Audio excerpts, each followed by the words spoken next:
It's not saying that. It's saying whoever is your parent, if you were raised by a bad parent, we're still called to honor them. And that can be a hard thing to do. I understand that. I totally do understand that. But yet there's that call in our life as we honor God to honor our parents. Like I said, I want to get into some of the words of what honor actually means.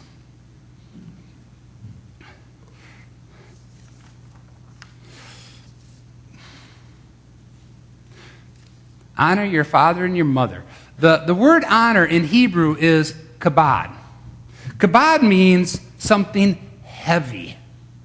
Like from the 60s when the flower children would say, that's heavy, man. Hopefully none of you were flower children. I hope not. But they'd smoking some wacky stuff and have flowers on, and just that phrase, that's heavy. Well, the word heavy, kabod, in the ancient Hebrew language means something that weighs a lot. It in part refers to somebody who could be on or would be on The Biggest Loser today. Somebody who is quite overweight. Because for the ancients, if somebody was that large, it meant they had a lot of money in order to not do manual labor, but to have all their slaves do their labor, and they could eat a lot. And what they had to say was important. They were heavy, large. What they had to say was heavy, it was important, and they were given honor. Isn't that amazing? I love it. To be able to go back to see what some of the words mean for us. Well, the word there means heavy or honor. Well, what are some of the words that today we might pull out or extract? Is that the word? Extract from the idea of honor. Well, the first is obey and have submission. Most of us really don't like these two words, to obey and to have submission. Especially if you're a teenage kid. Who wants to obey and submit to their mom and dad? Or being a 50-year-old kid, who wants to obey and submit to my mom who's up in her 80s? Or the lady I was talking to the other day who really didn't want to talk onto her phone. She really doesn't want to submit or obey her mother. We struggle with these words because the fact we want to be our own people. But what does the Apostle Paul say? Ephesians 6, verse 1 says, "Children, obey your parents in the Lord, for this is right." Children, obey your parents. And that's where we tend to leave off and stop. I've said to my kids before, well, you need to do this. And they say, why? And I say, well, because I'm your dad. That's why. Well, why? Well, because I just said so. That's why I am the dad. Well, we tend to leave off the last part of this verse. Children, obey your parents in the Lord. The fact that whether we're a teenager or whether we're older in our life, the obedience that we're called to have to our mom and our dad comes not simply in who they are, but who Christ is. It's not what they do, but what Christ has done. My obedience to my mom stems from the fact we both have a relationship with Jesus Christ. And it's through Christ that I am called to be in obedience to him. And Colossians 3, verse 20, 21 says, obey your parents in everything, for this pleases the Lord. How many of us really don't want to please the Lord? I know when I please Sue, that just, our relationship just goes so much better.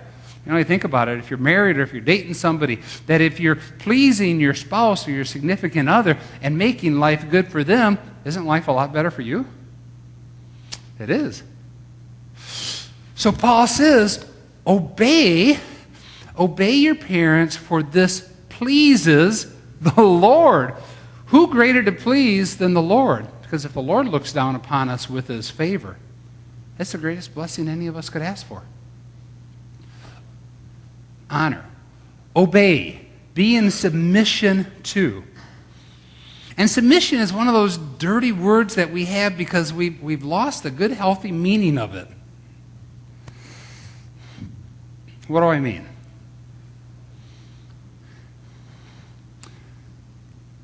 In some respects, I can understand what's going on in Egypt. We're all told that the regime, the government has been a corrupt government. So in some respects, I can understand the protesting that's taken place. Follow me with this, okay? The protesting that's taken place. But what's happened is the fact that just protesting hasn't taken place, but now it's gone into violence. You can protest and still be in submission. You can protest and still be in obedience, but it's turned into violence. What do I mean with that? In our own families. Growing up as a kid, I was always able to explain my reasons behind something that I disagreed with to my mother and my father. But I couldn't rebel. You follow that? I could still be in submission and in obedience to my parents without the violence of rebelling. So to obey and submit doesn't mean that we blindly submit, that we blindly do whatever our parents tell us to do. It's got to be within the Lord. We can still have a voice and explain ourselves and defend our position for what we think, but do it in a loving, graceful, respectful way. Y'all understand that? And sometimes we think we can't talk back with our parents, but yes, we can in a loving way, a way which shows respect. Respect. Ooh, see how that transitioned one to the other? That was pretty good. Okay, I thought it was pretty good. I know. Really, that was a God thing. I didn't realize that was my next one. Respect. 2 weeks ago, when I was out in D.C. at the chaplains conference with Army and Air Guard chaplains, I got talking with an old friend of mine whose stepson is now an Air Force chaplain. The stepson and the father have had some contentious relationships growing up. Well, about a month ago, her stepson, beat up her husband, his dad. Gave him a black eye, bloodied his nose, whatnot. Just a mess. And he's an Air Force chaplain. And he went back to work. And doesn't want anything talked about. And wants it all shoved underneath. That's not respect. That's the opposite of respect. Honoring our parents deals with the idea of giving the respect to each other. The respect and the reverence. Leviticus 19:32 says, "Rise in the presence of the aged. Show respect for the elderly. Revere your God, for I am the Lord your God." I don't know how well we're doing. I know that we talked about it in the past few years. Whenever we do potlucks, usually who's the first people in line at potlucks? Kids. What are we teaching our kids? I know that we have talked. There's been some of us on the fellowship team that have said, we really got to teach our kids not to be first in line, but let our prime timers be first in line. To teach respect. Honor your father and mother, but it's not just honoring your father and mother. Also respecting. Leviticus 19 says, respect the elderly. Respect those who have walked before you. Proverbs 23:24 says, the father of a righteous man has great joy, and he who has a wise son will delight in his son. My friend is not delighting in their son, though their son is an ordained pastor and Air Force chaplain. They're not delighting in the son because of the disrespect. How do you and I show respect for our parents?